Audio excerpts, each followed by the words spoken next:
Lex Luthor has learned that he's living a lie, but that won't slow down his plans of absolute doom for the planet Earth. What'll happen next? Well, let's hop in the pages of Justice League issue number 18 and find out for ourselves, shall we? Alrighty then, so this is another Legion of Doom-centric story brought to us by James Tynion. And as we join the book, Lex Luthor is putting himself through some truly horrifying scientific measures in hopes of interacting with the alien computer supermind known as Brainiac in an attempt to wake up yet another one of the dormant primal forces that the Legion has been after.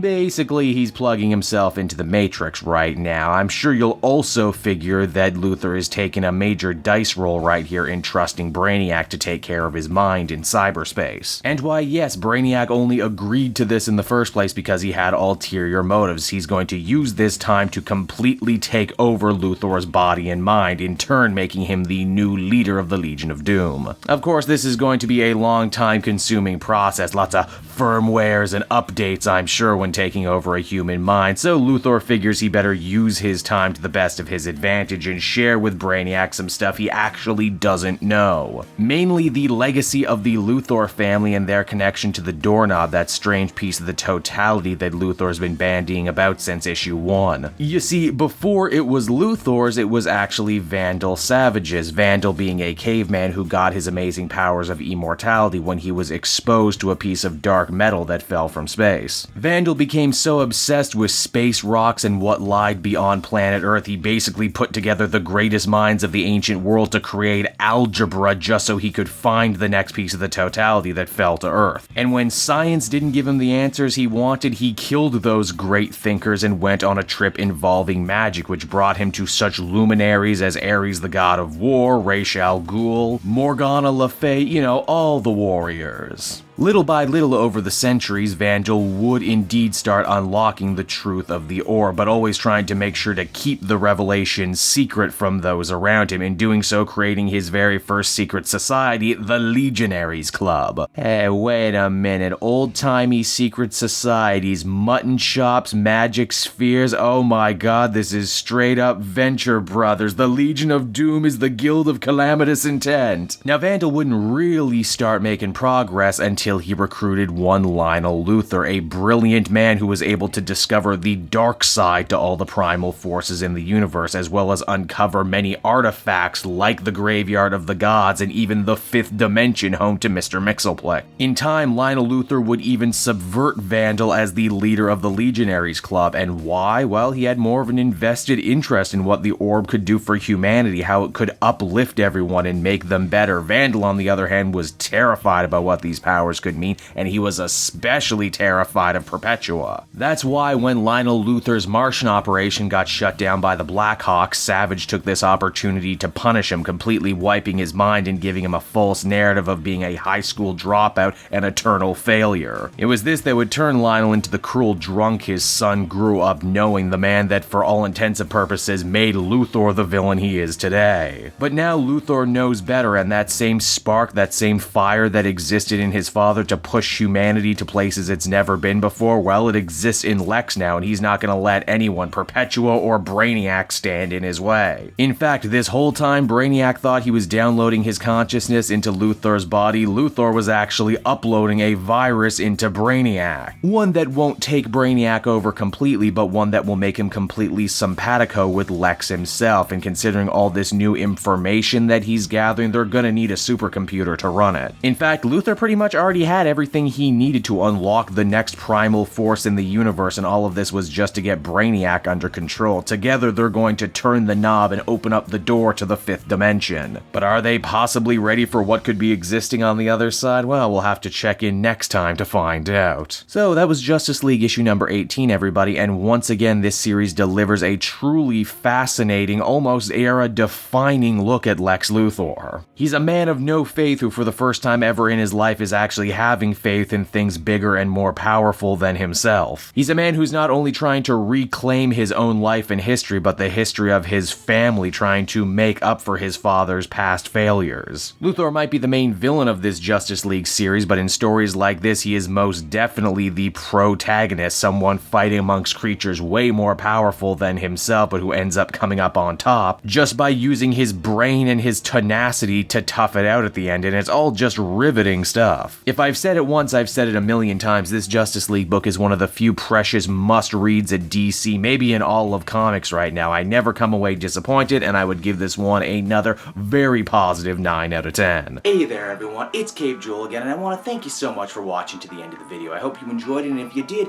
why not check out some of these other videos available from my channel. Then you can follow me on Twitter and Facebook at Cape Joel, so you're always up to speed on what I'm doing next. And hey, if you're feeling in a supportive mood, why not check out my Patreon page. Patrons get exclusive access to videos and content before anyone else, and you can do so for as little as $1 a month.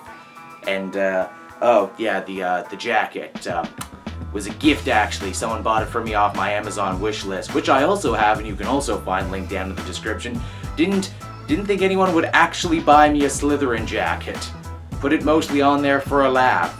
But hey, it's the 20th anniversary of Harry Potter, so I figured might as well wear it, show it off, and, you know, thank the person who bought it for me. So, until we meet again, everyone, bye-bye.